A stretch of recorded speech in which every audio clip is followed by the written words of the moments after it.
भारतीय धमकियों के जवाब में वजीर आजम पाकिस्तान इमरान खान का भारत को मुंह तोड़ जवाब। पुलवामा हमले के बाद से भारतीय सरकार ने पाकिस्तान पर ताबड़तोड़ हमले शुरू कर रखे हैं। इन संगीन लम्हों में जबकि पाकिस्तान के हुकाम सऊदी वली अहद के दौरे में मसरूफ थे, भारतीय वजीर आजम और वज़रा ने उसका नाजायज़ फ़ायदा उठाकर पाकिस्तान को जंग की धमकी भी दे डाली। वली अहद के वापस चले जाने के बाद वजीर आजम पाकिस्तान इमरान खान ने पहली ही फुर्सत में ऐसा दबंग ऐलान किया कि भारतीय सरकार के छक्के छुड़वा दिए। उन्होंने कहा कि भारत ने हमला की जुर्रत की तो पाकिस्तान सोचे बगैर उसका मुंह तोड़ जवाब देगा।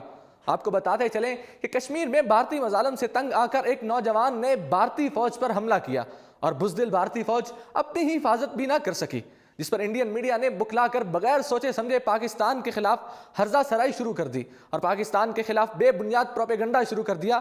आज पुलवामा हमले पर भारतीय प्रोपेगंडे का जवाब देते हुए वजीर आजम इमरान खान ने कहा कि चंद दिन कबल पुलवामा में हमला हुआ तो भारत ने इस हमले का इल्ज़ाम पाकिस्तान पर आयद कर दिया। उन्होंने कहा कि हम सरमायाकारी कॉन्फ्रेंस की तैयारी और सऊदी वली अहद के दौरा पाकिस्तान की तैयारियों में मसरूफ थे और इसलिए तब मैंने इस मामले पर भारत को जवाब ना देने का फैसला किया, क्योंकि अगर मैं उस वक्त जवाब देता तो सारी तवज्जो कॉन्फ्रेंस के दौरे से हटके इस मामले पर चली जाती।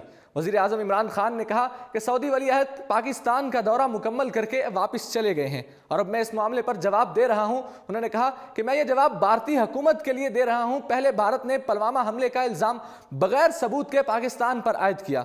अगर पाकिस्तान इतनी ही अहम कॉन्फ्रेंस कर रहा था और दौरे की तैयारी कर रहा था, इस वक्त में कोई अहमक भी इस तरह का वाक़या नहीं करेगा, क्योंकि उससे सारी कॉन्फ्रेंस सबूताज हो जाना थी।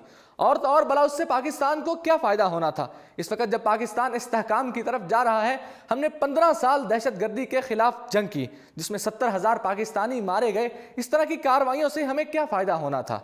मैं भारतीय हुकूमत से सवाल पूछना चाहता हूं कि क्या आपने माजी में फंसे रहना है और पाकिस्तान को जिम्मेदार ठहराना है?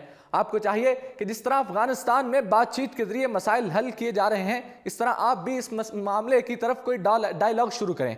वज़ीर आज़म ने कहा, मैं वाज़े तौर पर कह रहा हूं कि यह नया पाकिस्तान है जहां नया माइंडसेट और नई सोच है। ना कोई बाहर से आकर यहाँ दहशत गर्दी कर सकता है और ना यहाँ से जाकर बाहर दहशत गर्दी करेगा।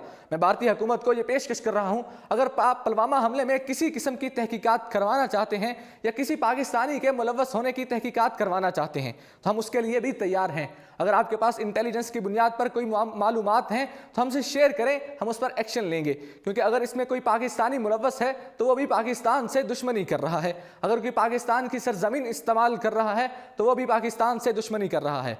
हम दहशतगर्दी पर बातचीत करने को तैयार हैं, क्योंकि दहशतगर्दी पूरे खित्ते का मसला है। इस मामले को बातचीत के जरिए हल करने को भी तैयार हैं, क्योंकि हम खित्ते से दहशतगर्दी ख़त्म करना चाहते हैं, क्योंकि पाकिस्तान ने दहशतगर्दी के खिलाफ जंग में सबसे ज़्यादा नुकसान बर्दाश्त किया। हमने 70,000 पाकिस्तानियों को खोया है। हमारा दहशतगर्दी के खिलाफ जंग में $100 अरब से ज़ायद का नुकसान हुआ है। वज़ीर आज़म ने कहा कि मैं भारतीय हुकूमत को 2 चीज़ें कहना चाहता हूँ। भारत भी एक नई सोच आनी चाहिए। भारत को सोचना चाहिए कि आखिर क्या वजह है कि कश्मीर के नौजवान इस इंतहा पर पहुंच गए कि उनके दिल से मौत का खौफ ख़त्म हो गया है। क्या आप समझते हैं कि फ़ौज के ज़रिए मसला हल हो सकता है? इतने साल गुजर जाने के बावजूद भी फ़ौज के ज़रिए मसला हल नहीं हुआ तो अब कैसे होगा? अगर आज तक आप लोग फ़ौज के ज़रिए कामयाब नहीं हुए तो क्या आगे कामयाब हो जाएंगे? अफ़गानिस्तान के मामले पर भी आप सारी दुनिया ने इस बात को तस्लीम कर लिया है कि बातचीत से मसला हल हो सकता है। अगर अफगानिस्तान में बातचीत के जरिए मसाइल हल हो सकते हैं तो क्या भारत में इस बात पर बात नहीं होनी चाहिए? वज़ीर आज़म ने कहा कि दूसरी चीज़ हम मीडिया पर सुन रहे हैं कि भारत में सियासतदान, टीवी चैनल्स और टीवी एंकर्स ये कह रहे हैं कि पाकिस्तान को सबक सिखाना चाहिए, एहतजाज करना चाहिए, हमें पाकिस्तान से बदला लेना चाहिए। मैं ये पूछना चाहता हूँ कि दुनिया का कौन सा कानून है जो किसी भी एक शख्स या मुल्क को जज बनने की इजाज़त देता है? भारत में इलेक्शन का साल है। इलेक्शन में हो सकता है कि पाकिस्तान के खिलाफ बात करने से और जंग की बात करने से फ़ायदा हो और इसलिए कहा जा रहा हो कि पाकिस्तान को सबक सिखाया जाए। लेकिन अगर भारत ने पाकिस्तान पर हमला किया तो मैं वाज़े तौर पर कह रहा हूँ कि पाकिस्तान सोचेगा नहीं, बल्कि भारत की जानिब से किसी भी हमले की सूरत में हम सोचे समझे बगैर बल्कि फौरी तौर पर ज़बरदस्त जवाब देंगे। इसी के साथ मुझे दीजिए इजाज़त और देखते रहिए उर्दू पॉइंट।